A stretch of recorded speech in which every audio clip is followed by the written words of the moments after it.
Okay, we are live right now. We are going live right now to talk about this. So if you're watching this after the fact, I'm waiting to talk about individual topics until people start to come in here. But today we're going to be talking about obviously the Caitlin Clark situation with Obama. We're going to be talking about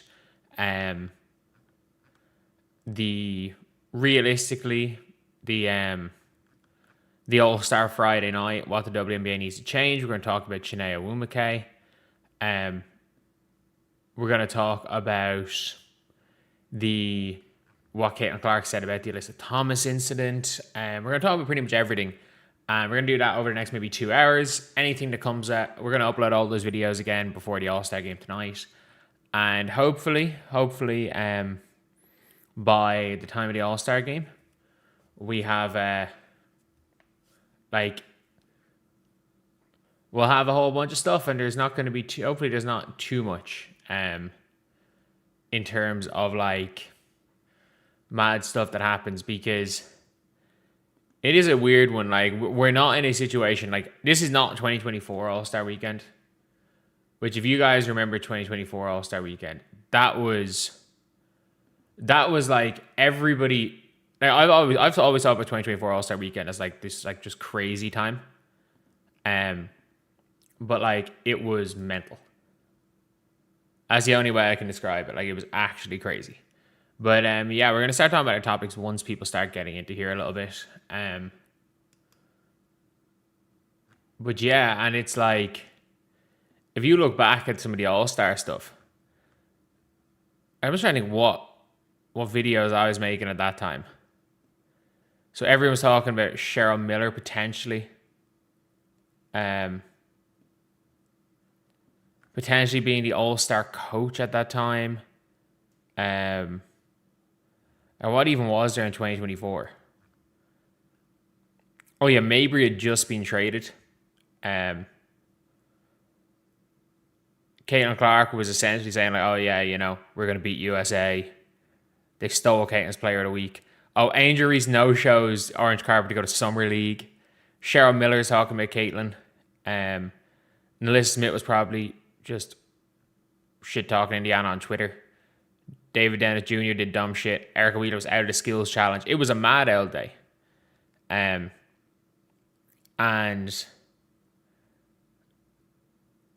oh yeah, Cheryl Reeve got into it. Diamond Miller on a flight. I forgot about that. ESPN said that fucking Alyssa was going to be an All-Star. This is a mad one. This is actually a mad scenario. And then USA won. I say not USA won, then the All-Stars won. That was a mad game. That was a mad game. And geez, I remember this video going randomly viral with Sophie Cunningham. I remember looking at my phone after 2 hours and had 40,000 views. What the fuck's happened here? But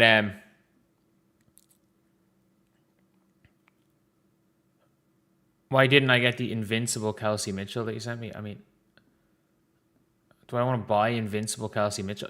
Will I just buy Invincible Kelsey Mitchell? I actually don't have a plug for my PlayStation. $500K for Invincible Kelsey Mitchell. Are you fucking shitting me? I'm not doing that. But yeah, we gotta be so we gotta first of all talk about the biggest deal that happened yesterday, the Obama stuff with Caitlin Clark. And I actually do think if you are just people in general, I think when it comes to Caitlin Clark, there's a lot of people that are there's a lot of bad faith actors in every side of it, and obviously Caitlin is human, and the fact that you've got again Barack Obama, who I don't know anything about. I really don't know anything about American politics. The man is without question the most popular American president outside of the United States of America. He still will always be a huge deal. And you've got Obama coming up to Caitlin Clark and saying, "You're fantastic. Don't let all this nonsense get to you. Just don't lose that joy. The game is like the game, and you're a hooper." And that's the thing as well. Like, he came out and was like, "Oh yeah, my best thing is that I got famous at 40, or I got famous at 45 and not 20." And that is a huge, huge moment there. That's a huge, huge moment and it is funny because they're like, "Oh yeah, certain people, because she's endorsed Obama, hate Caitlin Clark now." It's like, none of that matters at the end of the day. This goes beyond politics. It's just human to human interaction. And that's the problem when it comes down to Caitlin Clark, is that any reasonable person knows that everything that's going on here is nonsense. It is absolute nonsense. And she is the way in sports, everyone is always a victim of, they build you up just so they can tear you down. Like, that is the case. That is always the case when it comes to sports. Like, they will build you up so they can tear you down. And it always has been the case in all celebrity. And the problem with Caitlin Clark is that while they were building her up, they were simultaneously tearing her down. During the build-up stage, she was simultaneously being torn down. And not only was she being simultaneously torn down during the build-up stage, now it's in the tear-down stage. So you've now got a situation where it's like, even the people that liked Caitlin Clark, when it becomes a tear-down stage, the people that don't really have opinions on Caitlin Clark, that basically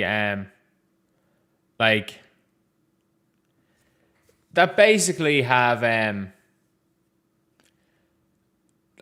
they'll flip-flop for whatever will get them the more views. They've all turned on good old Caitlin. And yeah, that's just the thing when it comes down to the media. It's like, you've got Kelsey Mitchell out here having to defend her. But it is a good one. Like, this scenario right here, and it's so funny, like, seeing people on Twitter, and this is my favorite part of the nonsense. This is my favorite part of the nonsense, where it's like, everybody is there. Like, Caitlin Clark is obviously, Obama went to talk to Caitlin, and everyone's like, you have the opportunity to talk to Obama. Obama wants to talk to you, and you ask for a picture with all the players, with her and her teammates. And I'm like, are you joking? Are you joking? Everything, no matter what. No matter what happens, people saying Obama can make the people back off Caitlin Clark. No, they can't. Because to those people, Caitlin Clark is a symbol of hate.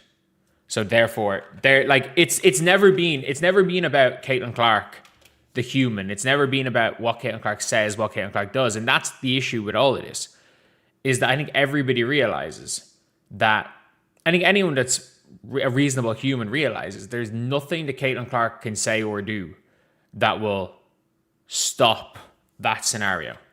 There's not, because this is not because if Caitlin Clark's actions are what made people hate her, then her actions can stop it.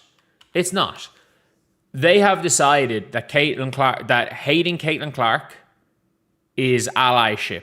That hating Caitlin Clark is part of their personality. So therefore, there is nothing Caitlin Clark can do except leave that will change anything. So if you're Caitlin Clark, you don't ever try to appease those people. And that's one of the things I do like in general, with the way Caitlin Clark is handling it all, because she's handling it in the best way possible, especially with all her answers. Like, the only thing Caitlin Clark can do is try to be a good person. The only thing Caitlin Clark can do here is be a good person, and that is all she can do, and what she is doing. So look, I'm going to be honest. That's the only way, because these people are going to hate you anyway. And at least if you're Caitlin Clark, if you can come out of all this scenario thinking that no matter what's written about you, that you're a good person, that the people you care about are going to defend you, your teammates are going to defend you. Fuck it. Even DeWanna Bonner, who everyone's been hyping her up to talk shit about Caitlin. Even in DeWanna Bonner's thing, when they interviewed DeWanna Bonner about last season, she was just like, it was just a terrible fit. That the whole thing was a terrible fit. And like, it wasn't anything to do with the teammates. It wasn't anything to do with with that. It was just a bad fit. Even DeWanna Bonner won't shit talk Caitlin. And everybody has given DeWanna Bonner free reign to do that. Like, the Caitlin Clark haters, the people that that gave her so much abuse that she loves now. At this stage, it is a thing where it's like, everybody that's reasonable in this scenario knows that it is like, someone just says Caitlin mostly does things correctly, ignoring the problem where a certain population has co-opted her for politics. Yes, and she has made it very clear that she has not only made her political stances very clear, she's also made it very, very clear that she doesn't want people to use her name to push narratives. So that is not her fault. Like, one side has co-opted her for one side of politics. One side has co-opted her as a symbol of hate. It is, somebody said, you are the one. Who the fuck is you? Fuck you. Get the fuck out of this chat. I can lovely ignore you here. At the end of the day, this is a human being who has been used, as Adam Silver says, as a political football. And even Adam Silver saying that got people saying that Adam Silver needs to get out of WNBA because he doesn't hate Caitlin Clark. At the end of the day, this is all nonsense. This is all bullshit. And at least people can no longer say, when you've got Obama calling the whole thing bullshit, you've got the people on that are hating Caitlin Clark for some weird political reason for no reason, can no longer use that. But again, let's be very clear. It doesn't matter what anyone says or does, because they don't hate Caitlin Clark for her actions. They never have. They hate Caitlin Clark because of what they think she represents. It's as simple as that.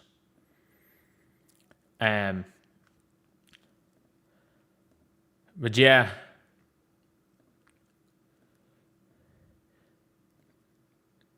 So yeah, this right here is one of those things where I'm like, okay, fair play to Caitlin. Fair play to Caitlin for actually coming out and saying this. And it's so funny. It is so funny, all the response to this. We're like, if Caitlin said this initially, there would be no issue. If Caitlin said this initially, no one would have went after Alyssa Thomas. If Caitlin said this, it doesn't matter. It actually doesn't matter what Caitlin Clark says or does. As we have already established, like, these people don't hate Caitlin Clark because of her actions. These people hate Caitlin Clark because she's Caitlin Clark. They don't hate Caitlin Clark because of anything she said. They don't hate Caitlin Clark because of anything she's done. These are the same people that attacked Caitlin Clark for going to a charity event instead of the orange carpet. These are the same people that are tweeting out, shout out to all the players who actually represented their league and showed up to the events. She went to the Nationals to support her old team. And she went to a charity event, but apparently no, she just got her hair done and was just skipping the event to skip the event. And at the end of the day, you can no-show an all-star event if you want. Like, it's not like Alyssa Thomas didn't no-show the events the whole time, but people only care now. That being said, let's listen to Caitlin Clark right here talking about the Alyssa Thomas nonsense.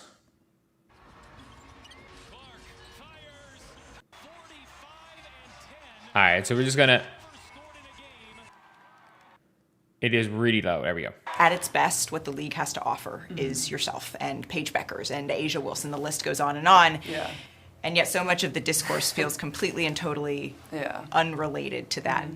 Do you feel that? Yeah, absolutely. And I think a lot of it is like, it's not always based in reality. I feel like media and journalism have a responsibility to tell the stories. And a lot of times, like, you guys are the ones controlling the narratives about what people read. And shout out Caitlin for actually going and saying that. Like, I actually have to give her a lot of props for saying that, where it's like, where she basically is like, well, you guys control the narrative. You guys control the narrative. Like, that's, you're saying, oh, you're complaining to me about discourse and narratives, but it's yous that are doing it. That is actually, I actually appreciate that. I appreciate that. But let's keep listening here.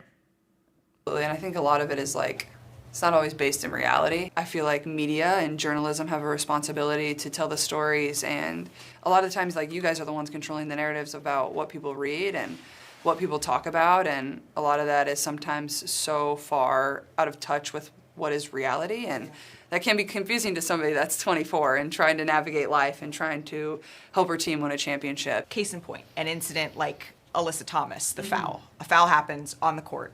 Yeah. You move on, she moves on, and that should be the end of it. 100%. So top down, what? Alyssa Thomas did not move on. Do you want to know? Do you want to know why you can't say Caitlin Clark moved on, Alyssa Thomas moved on? Because Alyssa Thomas went for Caitlin Clark on the Monday.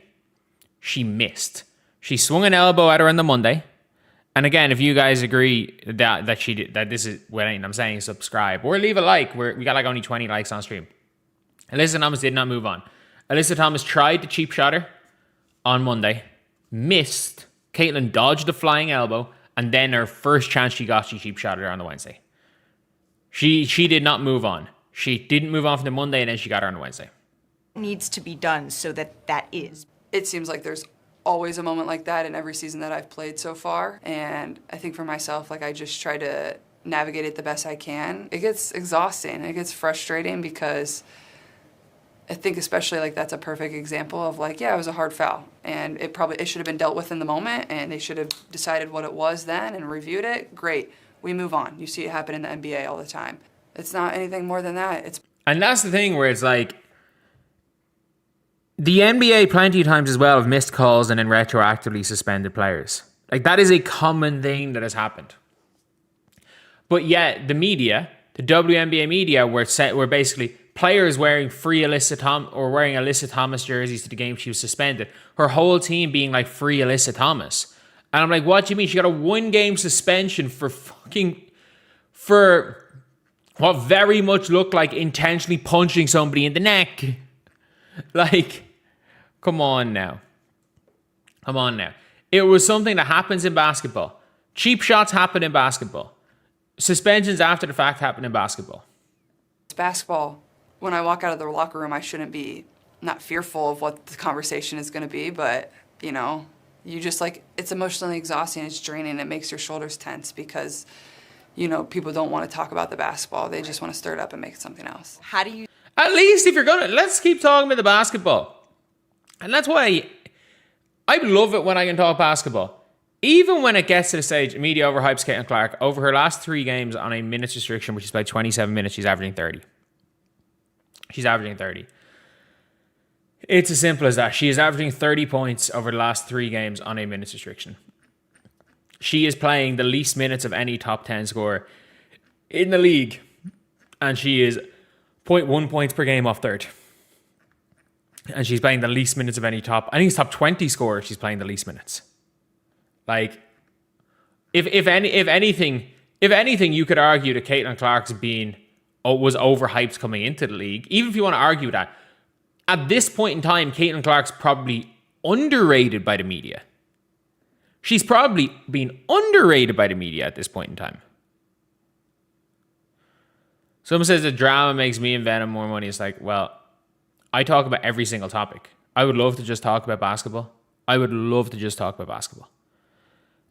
If there was enough topics to talk about in basketball and that's what people wanted to see, I would just talk about basketball. It's as simple as that. I will talk about anything. And I can guarantee you I talk about more basketball than anyone else. Anyone else in WNBA YouTube, there's more specific basketball content spoken about by me over the course of the year. But it is genuinely crazy when it's like, and I don't even mind there is Steph White, like when it comes to basketball narratives, there's always going to be narratives. There was narratives for how many years of can Tatum and Jaylen Brown coexist? And then there was even narratives can Tatum and Jaylen Brown coexist this year. Like those are the things that happen. Like it's so funny. People equate saying that Caitlin and Kelsey Mitchell can't play at the same time when statistically they've been bad at the same time together. And in the last couple of games, they've clearly 180 the way they play. And then you're allowed to change basketball opinions. People equate that to saying Stephanie White was hired by the old WNBA as a method of sabotaging Caitlin Clark. And I'm like, they are two very, very different things. They're two very, very different. One is a basketball take, or even Stephanie White's the wrong coach for Caitlin Clark and she runs a bad offense. That is a basketball take. Even if the logic is the same, saying that Stephanie White was hired as a person to sabotage Caitlin is not a basketball take.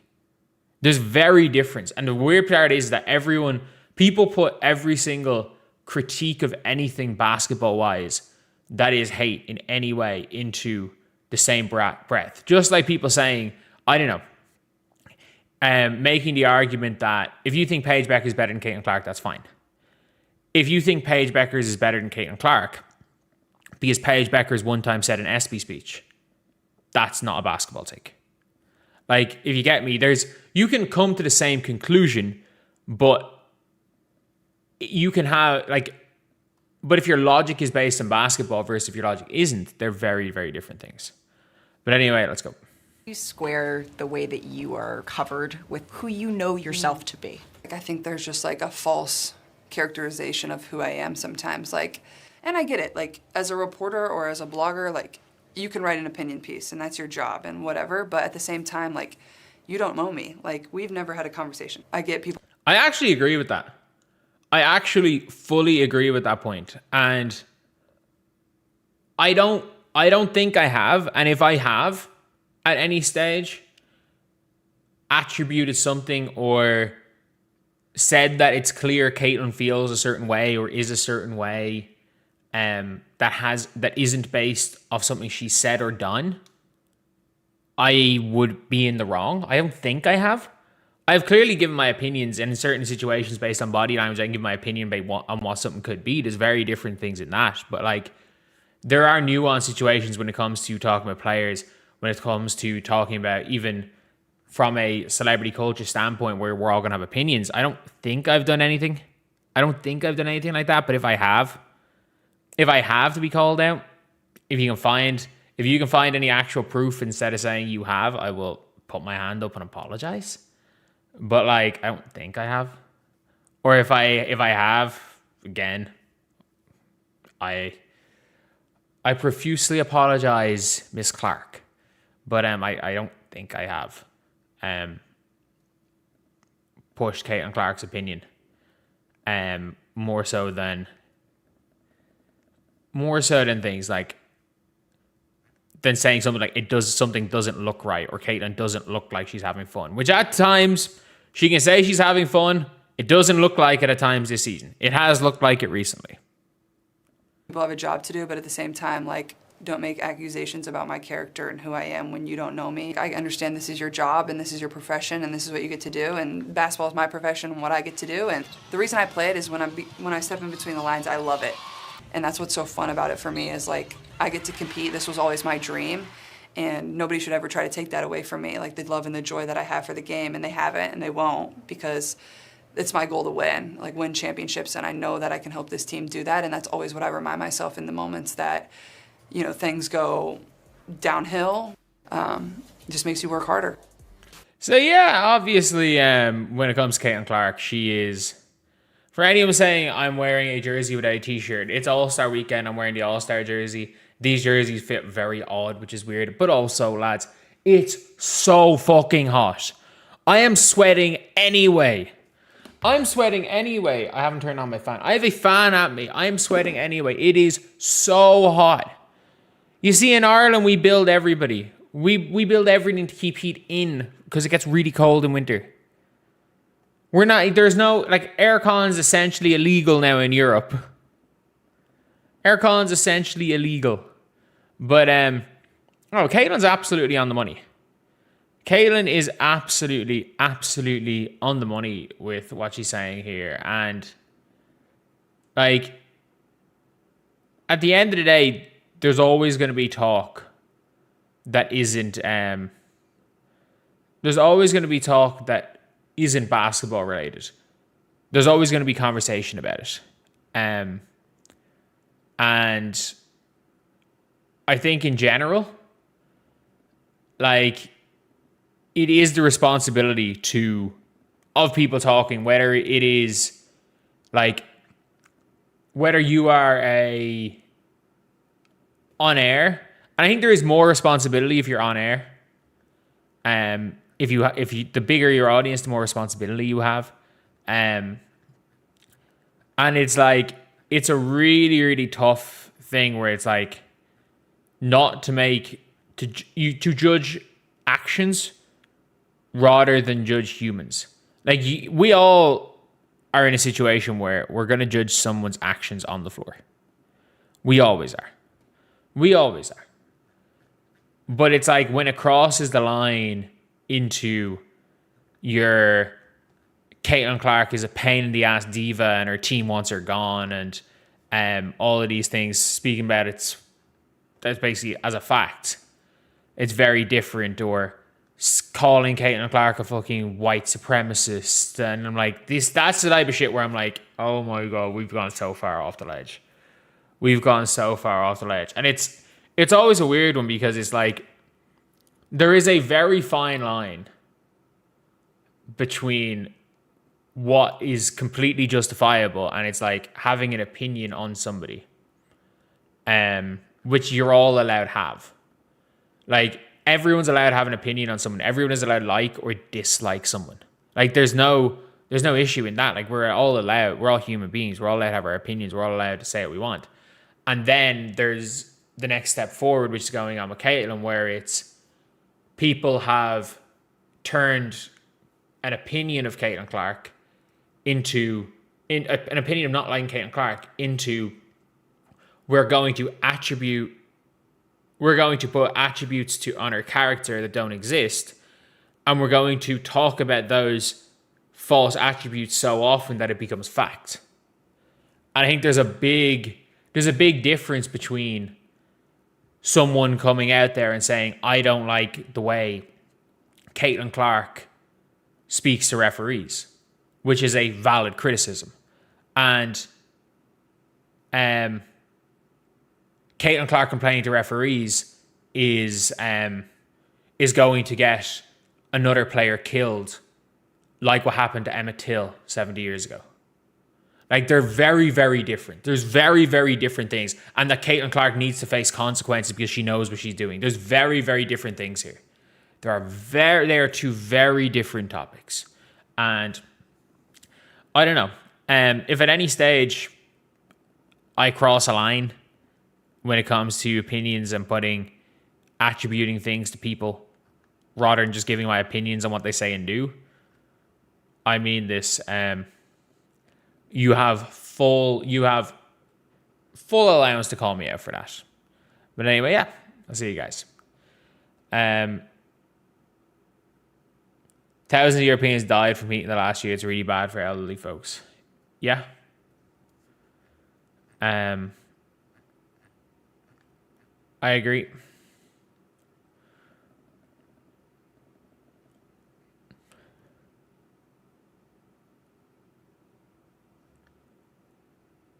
But what else? There's another topic.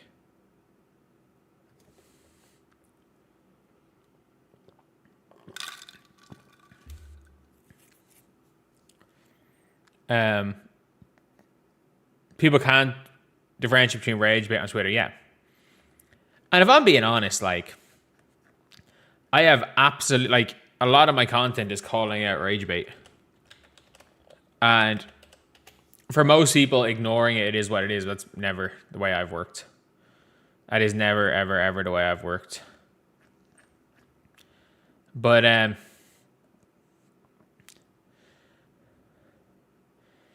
did any of you see the Deladon situation?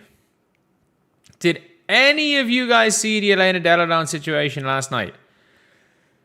So Elena Deladon comes out and is part of the Washington Mystics trio. That one. Shout out to the high school hooper. Hitting everything. And she hit all the big shots and Elena Deladon hardly missed. But Elena Deladon was asked about coming back to play, and this is what she said. She said on a potential WNBA comeback, we think people are going to try to sign you after this point. Any chance of comeback? I got to work on my stamina. My second round was nearly as good as the first, but y'all know we're champs. I'll take it. That wasn't a no. It wasn't a no, but it was not a yes. And like, Deladon's still, like, she's still a player. Like, her body, if she wants to, she's coming in at 600, 700K a year. Like, we forget when it comes to these players that, like, they're not ultra rich. And, like, Elena Deladon is someone home in Delaware, like, gave up ball for a year, refused to play at UConn. Like, there's a lot of things when it comes to Elena Deladon.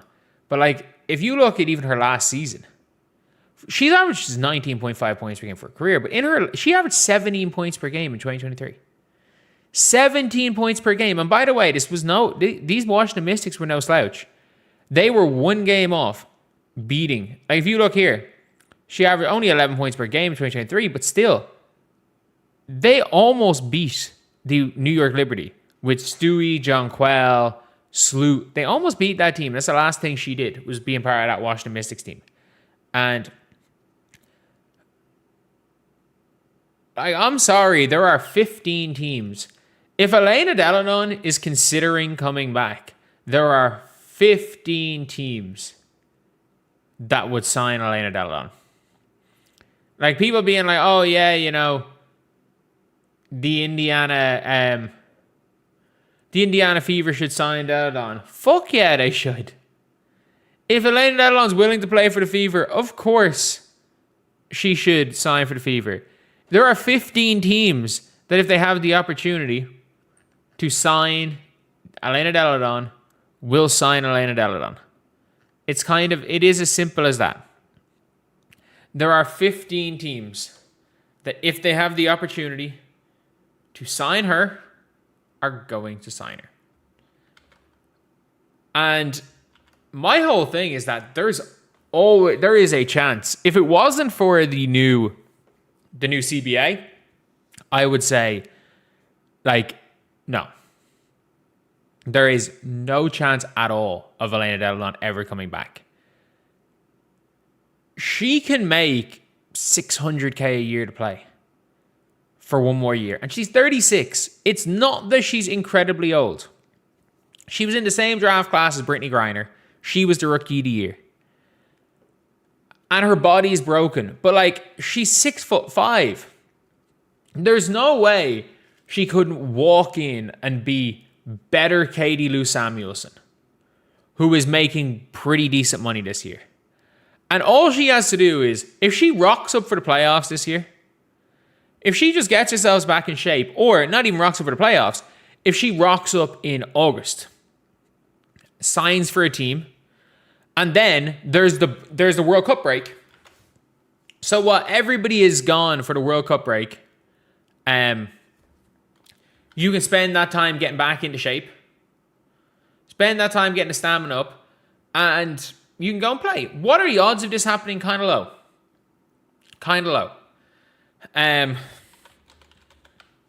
I don't think that Elena Deladon's coming back. But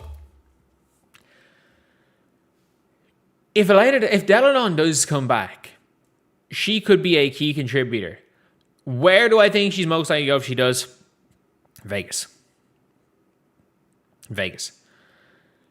I think Vegas, she comes in and is basically is the vet for Justine Passat. You bring her in this year. Passat's not going to be getting burned in the playoffs this year. Like, we know this. We realistically know this. Passat is a long-term project. She did say she has knee problems right now. Fuck it. There's 600,000 reasons to play for 4 months next year.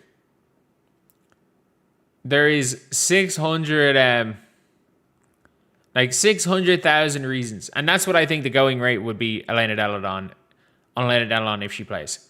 Like, in 2024, she refused to play for the Washington Mystics. She refused to play for them. She was healthy. She just they cored her and she said, I want to leave. They didn't get a trade package they wanted for her. So she just didn't play for a year. It's very different turning down 200K than turning down 600K.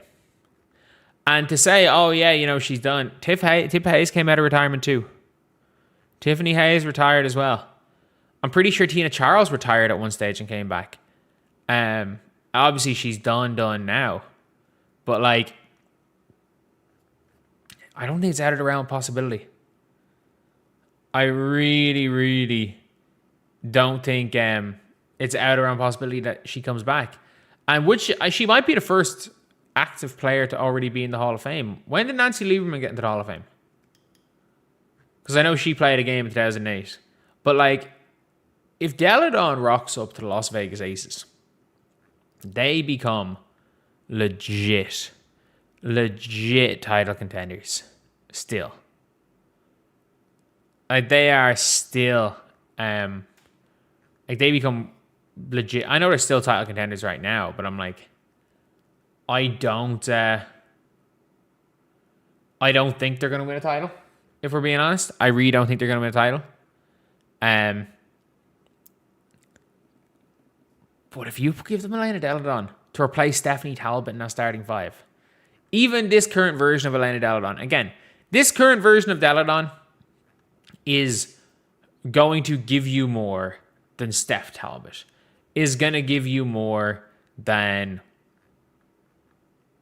Katie Lou, is going to give you more than Beck Allen. Like, these are all players in rotations for, well, minus Katie Lou, are in rotations for contenders. Like, she would be in a rotation for any team she wants to. And again, at 6'5", she probably has the IQ to play at that power forward position. And I don't know. I'm trying to talk myself into it. At the end of the day, it's unlikely. It is very, very unlikely that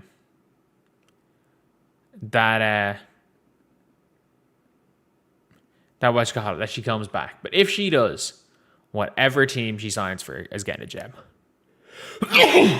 Sorry. Oh God. She has to be healthy for it to be a good comeback. Oh yeah. Obviously.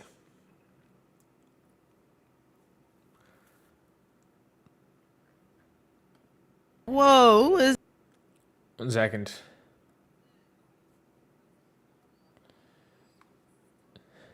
But yeah. They got baby pictures here. Let's see. Asia. Paige, yeah.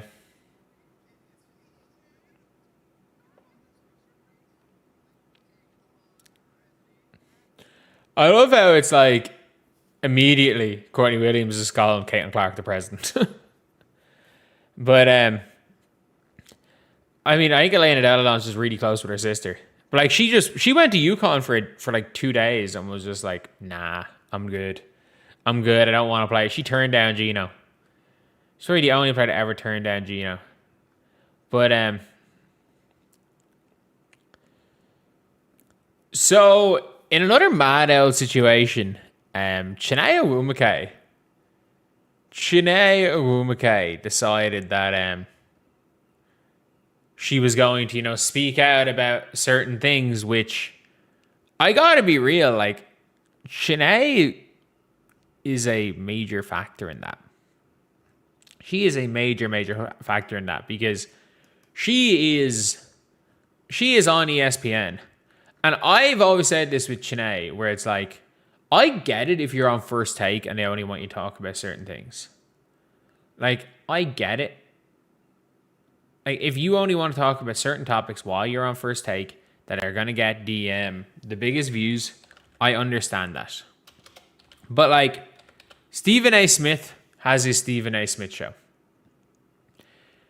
If you want to talk about the league and you want to talk about all of this stuff and you have your own YouTube channel.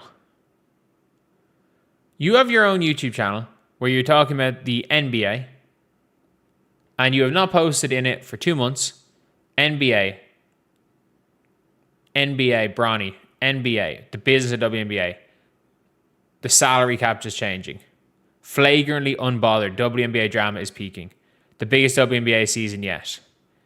So on the Chiney show, you said this is the biggest season yet, and all that we saw was drama, the business of the league, then the salary cap a year later, and then the valuations explode. Now you have the ability to,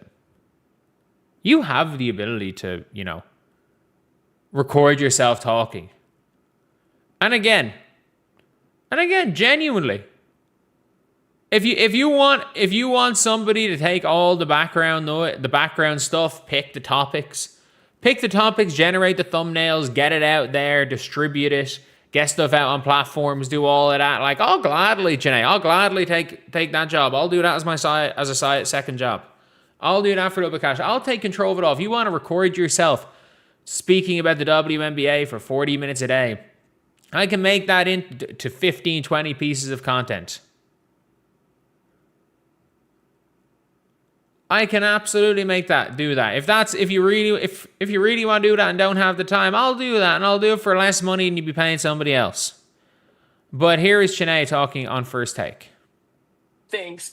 I feel like it's time to reset the conversation, and I understand that you and I and this platform, First Take, we have a job to do.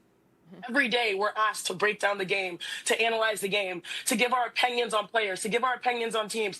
Ironically, no. Like, you're not being asked to do that. You can see in Stephen A. Smith's face. The WNBA has lasted 30 years. You are being asked to talk about the topics that are going to generate the most clicks. It's as simple as that, which often isn't basketball. And you had an ability in 2024 to make the conversation about basketball, and you all failed. Everyone failed miserably. In 2024. That is when you had the time. It's over, by the way. It's over because the one thing you have now is that Caitlin Clark and Paige Bueckers, in my opinion, are the 2A, 2B for best players in the world. You have the ability to focus on, there are 3 exciting guards that you can focus on. You had an ability in 2024 to focus on the basketball when Caitlin Clark was, at that time, the greatest regular season rookie since Candace Parker. You now currently have maybe the greatest regular season rookie of all time in Olivia Miles, but you've had that ability. And now it's at the stage where you fumbled that so badly that it's really hard to go back to the well and talk about basketball when the WNBA is not as big of a cultural phenomenon in 2026 as it was in 2024. Because that is factually correct. It is not as big a cultural phenomenon. And that's why if you're Chiney saying it's like, oh yeah, we need to bring the conversation back, you're not going to do that from First Take. You're just not. Like, I think every player who's talking about, who's there talking about, oh yeah, we need to do this, we need to do that. You're not going to do that on a major platform because everyone's just going to do what gets clicks. Especially if you are someone like Chiney, who you are getting. If you want to talk on ESPN about something, if you want to talk on ESPN about certain topics, you do what your job is. Do what you're being told by your bosses. You have that side thing. You had a Chiney show that you released 3 episodes of last year. You have you can control what you say in your narrative. The problem is that Chiney's soliloquy here is not going to change anything on ESPN. And if we're being real here, I think any decent human being knows that once the situation happened with that USA Today article, once that happened, everybody is like, okay, if we're being honest, this has gone too far. This whole Caitlin Clark shit's gone too far. The problem is, well, yes, it's gone too far. It's tough to drag things back into where they should be. That for me is where, like, it's easy to say, you know, even if you're part of it, it's easy to acknowledge, like, okay, yeah, shit. This hasn't gone great. This hasn't gone great here. But it's hard to do something, to actually do something about it. To really talk about these big moments in sport, but overall, this conversation about the WNBA and one of its shining stars, the shooting star that only happens once in a while, Caitlin Clark, who is a phenomenal player, she just wants to play basketball like every other player in the W. And this conversation has reached levels that stray so far away from the sport. And I feel like it is our responsibility now to recenter it. And she's not wrong. I just don't feel like she has the power to do that. I think she has the power on the ESPN platform to do as good as she can, but I don't think she is able to completely switch a conversation. Because let's be honest, like 2 weeks after the Alyssa Thomas incident, she's still talking about the Alyssa Thomas incident. Like, I think that she's obviously getting asked that by her higher ups. Talking about, you know, the sisterhood of WNBA and saying the quiet part out loud, because the Indiana Fever players have made it clear that the league in general, they don't like them. Players in general don't like them. So it's like, it is a tough situation. Yeah, I fully believe the USA Today article has triggered this. And I know I've not been perfect in this. No, I don't, like, let's be real. Like, I there's never a situation where I will have said Shanae is a bad human. Like, that Shanae is coming from a place of malice in general. But it's like, yeah, she has been part of the problem. Oftentimes, you know, in full transparency, I did not want to talk about this today because I personally believe our shows have a choice on whether, you know, deciding what we give airtime to and what we don't. And in my opinion, we should be giving airtime to the beautiful basketball in this 30th season of the WNBA and not other things that stoke the fire and fuel the fire and add more to a little bit of the madness that we're experiencing. I understand I'm not perfect. I'm grateful to have a voice in the conversation, but like the intersection of what we're talking about and what these players are having to deal with and the weight that they carry, these are basketball players that just want to celebrate the game. And that's why I'm here in Chicago. And like, I'm going to be real. Nothing she said here is wrong. But like, again, she was the one essentially blaming Caitlin Clark for the Alyssa Thomas situation. Like, there are a lot of times where you're like, I agree with everything you've said, but it's like, considering the platform you have, you're there at halftime in a non-Caitlin Clark game 6 days later talking about the Alyssa Thomas situation. You're there on, like, what you say gets seen by millions of people. And again, she's like, full transparency, I don't want to talk about this topic. It is one of those things now where I'm like, I'm happy that she said this, and I don't feel like going on a rant is any solution. I think she has, like, she absolutely has her own platform for that, to talk about the league, to talk about the players, to talk about the league in the exact way that she wants to. Okay, sorry. Chennai, there's plenty of, okay, cool. There's plenty of Chennai Today's on ESPN. I didn't even realize it's not even on her own channel. All-Star Reserves revealed. Okay, cool. That is a good thing. Reacts to the Chicago Sky drama. WNBA heat check. Okay, so at least ESPN are running it. But like, again, it is mostly an NBA show. It is absolutely mostly an NBA show here. And it does seem like, okay, she's doing a bit of a better job here. It does seem in general like she is, which is good, I guess. Which is good.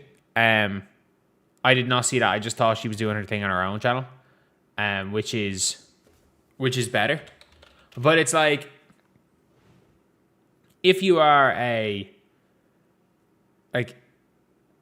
when you are a WNBA player, when it comes in general, it's like, be the solution. Be genuinely, be the solution.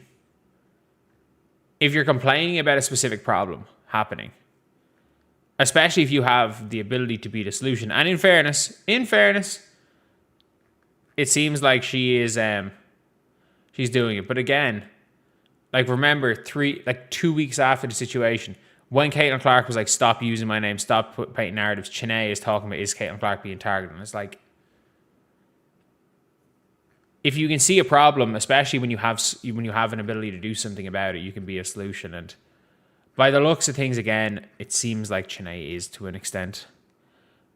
And I've always said, she is far from the worst. She is far, far, far from the worst when it comes to the media. But yeah, it is what it is. So anyway, yeah, that is pretty much that. See you guys. All right, what other topics are we supposed to talk about today? What other topics?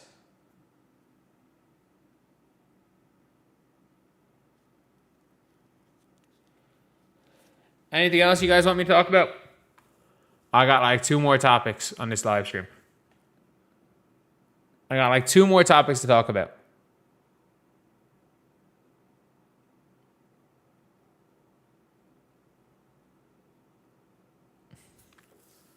Barker ACL. Yeah, I'm actually going to talk about like Sydney Taylor and stuff. Just not going to do that on live.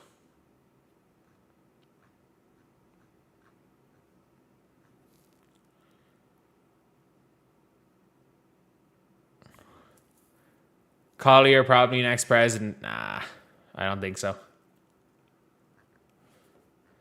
I don't think so.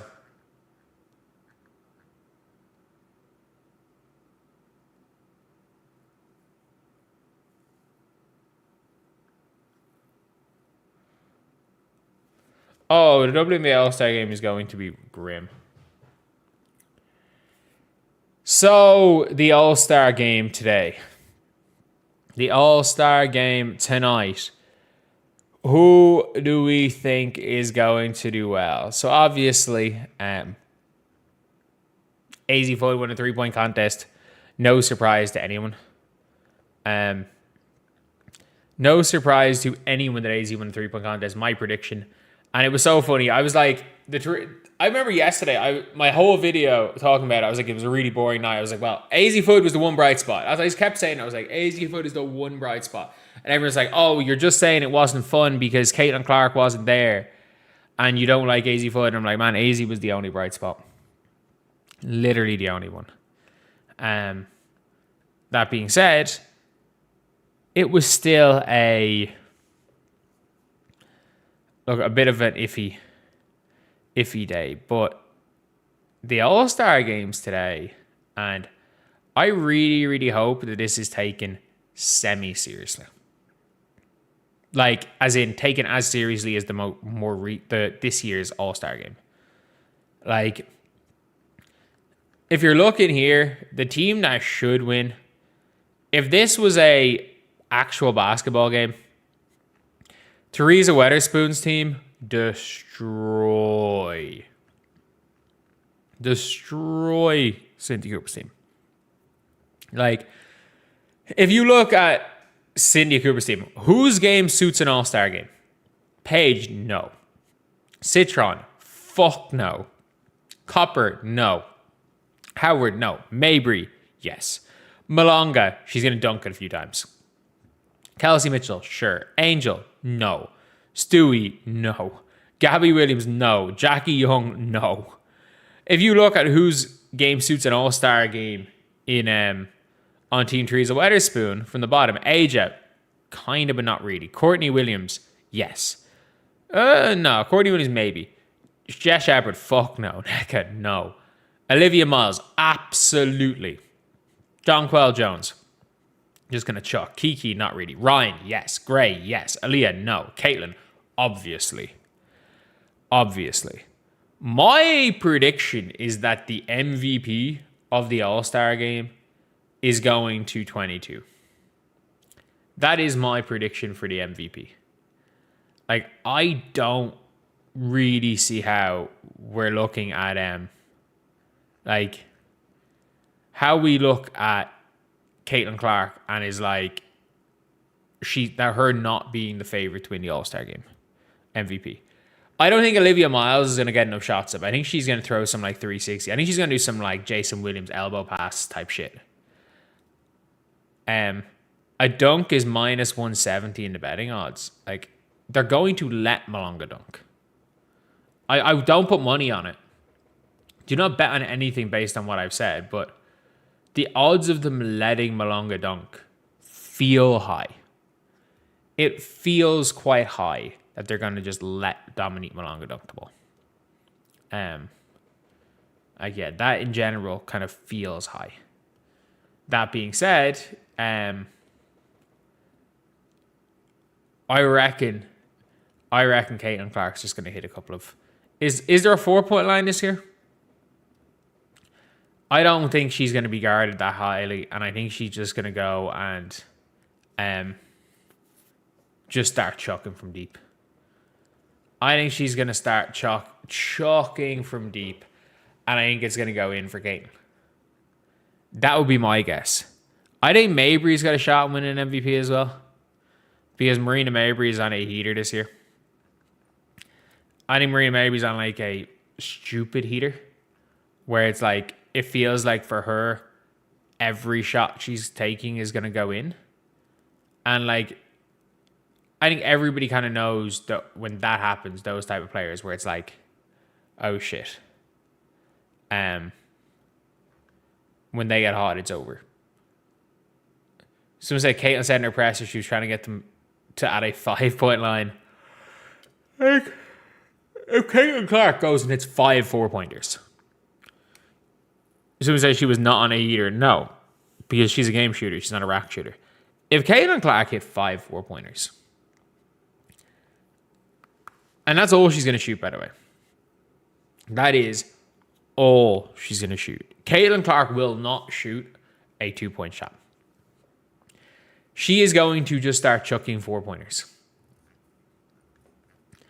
I wonder who's going to win the game, though. Like, it's funny. If you look at the last All-Star MVPs, Fee just kept hitting open shots. Like, Caitlin's shooting a career high from 3. She's shooting a career high from the field. And she's doing that while being guarded heavily. She is going to be wide open. And I mean it. Wide open. And I just don't see Caitlin. I don't think the Paige has a range to start in some 4s. Not that I don't think Paige is good enough. I think if it's a serious basketball game, the conversations change very much so. But yeah, I don't know. I really don't know. I don't think it's going to be a fun game. Yeah, Kelsey Mitchell MVP be very fun. Like, if you look at the last MVPs, other than Fee, I'm pretty sure the last MVPs are like Arike, Jewel Lloyd, Kelsey Plum, Arike. So, since 2021, Fee is the only non-scoring guard to win MVP. So, I don't see... Like, A'ja is not taking it seriously enough. She's not winning MVP. Aaliyah's not winning MVP. John Quell's not winning MVP. Angel's obviously not winning MVP. Neither is Stewie. Unless Stewie somehow learns to shoot again, she's not winning MVP. Howard's not winning MVP. So it feels like it's going to go to a guard. And, like, Citron doesn't suit that type of game. Neither does Paige. Like, if Team Cynthia Cooper win, it's probably going to be because Kelsey Mitchell goes off. And Kelsey Mitchell could go for 40 here. She could go for 40 here. Like, if Caitlin and Kelsey are guarding each other, I don't think either of them are going to guard the other. I think they're going to just let the other person score. But yeah, it is really, really an interesting one because the points record is 36, but like last year was a mockery. It shouldn't count. Skylar Diggins had 15 assists. The all-time record in assists was 10, and Skylar Diggins had 15, but just handing the ball to Fee, and they left Fee wide open. Like, it kind of made a mockery of it. It kind of made a mockery of all of it. But yeah, look, I have a feeling. Someone said if Kelsey Mitchell leaves the Fever, she goes to Minnesota. They don't have the cap space to sign her. But yeah, I do think that that it's going to go to one of the scoring guards. My prediction, I'll go Caitlin, but I'd literally be anyone. But yeah, we'll talk about Kathy, and then we're gonna be done here. We'll talk about Kathy, and we're gonna be done.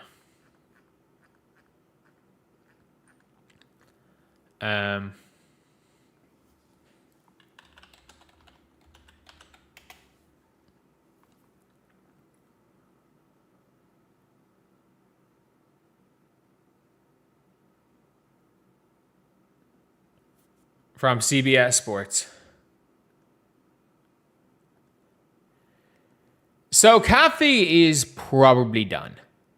She is probably done as commissioner. It says here, Kathy Engelbert helped the WNBA capitalize on growth, but now her relationship with players is holding it back. Obviously, they're talking a little bit about all this other stuff.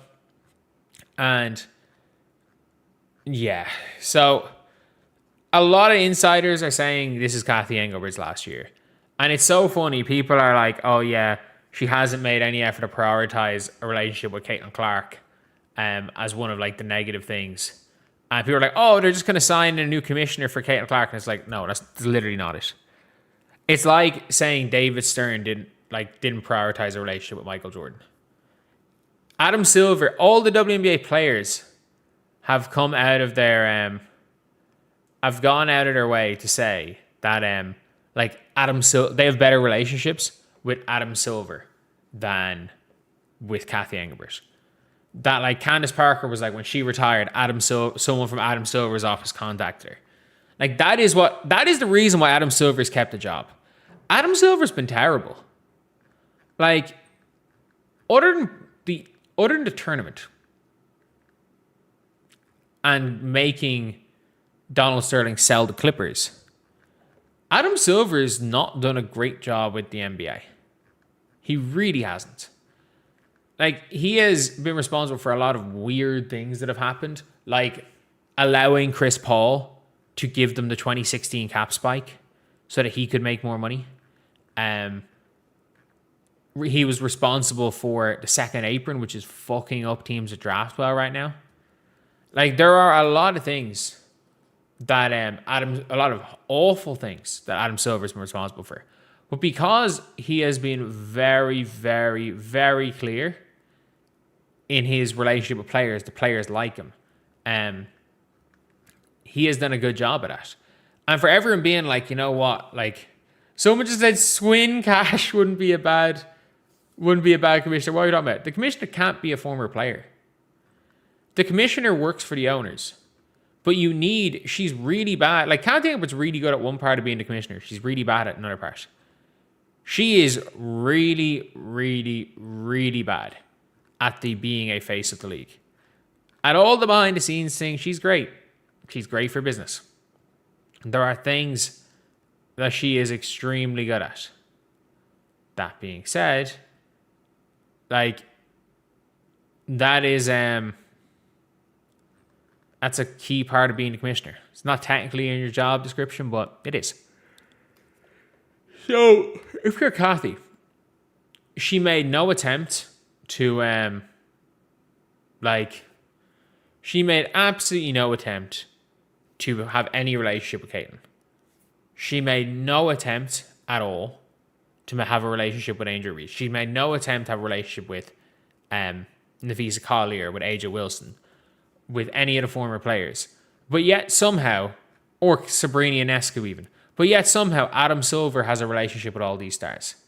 All these WNBA stars have relationships with Adam Silver, who's the NBA commissioner. None of them have a relationship with Kathy. Like, I'm not saying that Kathy Engelbert isn't a nice human being, but from what we've seen of Kathy Engelbert public facing, it doesn't seem like that is one of her strengths as a human. Being a personable human that gets along with a lot of people doesn't seem to be one of her strengths. And that's okay. The problem is that you kind of have to. You kind of have to be that. The players don't like her. If the players don't like you as commissioner, you've got to go. You've got to go. It is what it is. And that's the thing. Kathy's probably going to get a huge payoff. She's probably going to walk into a huge job as well. She's probably going to walk into another massive job. She's done a very good job. If we're being very honest, when she's gone, you can look back at Kathy Engelbert and say that Kathy Engelbert has done a really good job. And again, the New York Skyline dress, that did not help anything. There's not one player from that Minnesota Timberwolves team didn't fucking hate her after that. Kathy Engelbert her time is just up. And she'll be looked back on as doing a good job. From where she got the league to where she left it. But that's the thing. She's not... It's like she embodies the worst traits of David Stern without the best traits of David Stern, if you get me. And she's a businesswoman. They brought her in for a reason. They brought her in to keep the league afloat. And she did it. She did it. She kept the league afloat. That is her job done. That is genuinely her job done. Because the players can't stand her. And they make it clear they can't stand her. So at that stage, I don't think you can really... It's not something that can stay on. It's really not. It's not something that Kathy can keep doing. But everything about this is there's no relationship with Kathy and basically anything. Any players. There's no relationship between her and players. There's no relationship between her and Caitlin. She seems to be scared of certain players. Like we all saw when she had to go and wait till Adam Silver allegedly had to wait till Adam Silver contacted her to do anything with Alyssa Thomas. It just feels like that part of it's in over her head. It feels like the basketball part of everything, Kathy's in over her head. It seems like the business part of it, the commercial side of it, she's great. And look, if you leave a league in a much better position than you found it in, no matter what way you leave, you've still massively been a success. But I think it's time to go. I think it is. I think in general it is time to go. And if you're Kathy, the longer you stay, the worse your reputation's going to be. And if I was Kathy, I would have left right after the CBA. I would have left right after the CBA was signed, and I would have just said, you know what, like, we're going to go after the CBA. We're going to go, I did my job. I just didn't leave because of that. That's it. I'm done. But, yeah, it doesn't seem like that's the case. It does not seem like that is the case at all. But anyway, yeah, that is pretty much it. Let me know what you guys think. Do you guys think Kathy will keep her job? Do you guys think Kathy's going to be there for the long run? Or do you guys think Kathy is on her way out? So, yeah, I am going to end the video here, and we're going to have the stream ended as well. So, thank you guys for being here for the last, well, if you're on video, for the last 8 minutes. Thank you guys for being here for the last hour if you've been here on stream. And we are gone. So, yeah, thank you, guys. I'm going to end it right there. Even though we just hit our high concurrent, I'm extremely tired. I'm going to get a little rest. I'm going to have a little bit of a rest. I'm going to throw a few darts, and I'm going to go and upload these videos and get ready for tonight.